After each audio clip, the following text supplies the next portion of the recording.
Terima kasih atas kesempatan yang diberikan. Saya Yaheskel Julius Piai dengan NIM 2030-2039 akan mempresentasikan hasil UAS dengan materi analisa kenaikan harga CPO dan perang Rusia dan Ukraina terhadap bisnis internasional. Dengan memenuhi tugas UAS dari mata kuliah bisnis internasional. Perang Rusia dan Ukraina memberikan dampak yang signifikan di perdagangan global. Pasalnya, Rusia dan Ukraina memiliki peran strategis sebagai eksportir terbesar untuk beberapa komoditas. Rusia misalnya dengan minyak mentah, batu bara, dan gandum, sementara Ukraina dengan seed oil, jagung, dan gandum. Komoditas tersebut adalah sebuah produk atau barang yang bisa diperdagangkan dengan tujuan untuk mendapatkan keuntungan. Contohnya seperti kopi, beras, gandum, jagung, dan CPO.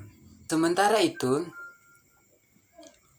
dampak dari perang Rusia dan Ukraina ke Indonesia pun dapat terlihat dari naiknya harga komoditas yang tinggi.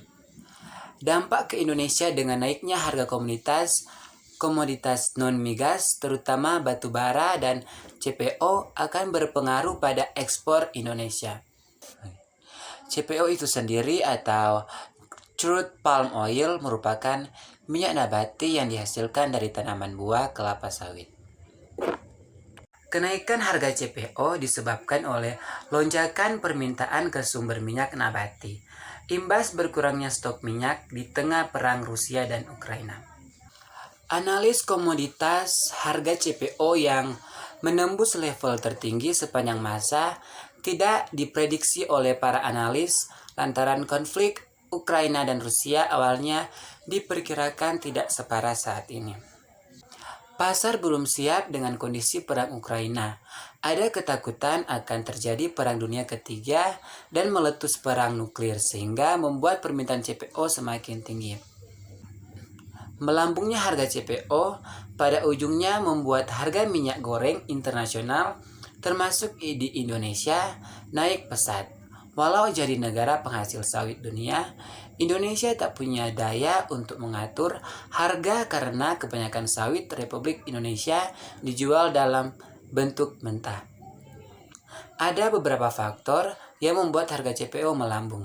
Pertama, produksi minyak nabati jenis lain di Eropa dan Amerika Latin yang menurun.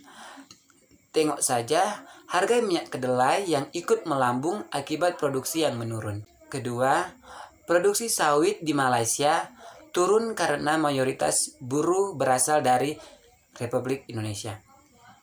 Ketiga, munculnya konflik yang melanda Rusia-Ukraina di mana Ukraina merupakan penghasil minyak nabati terbesar di kawasan Eropa.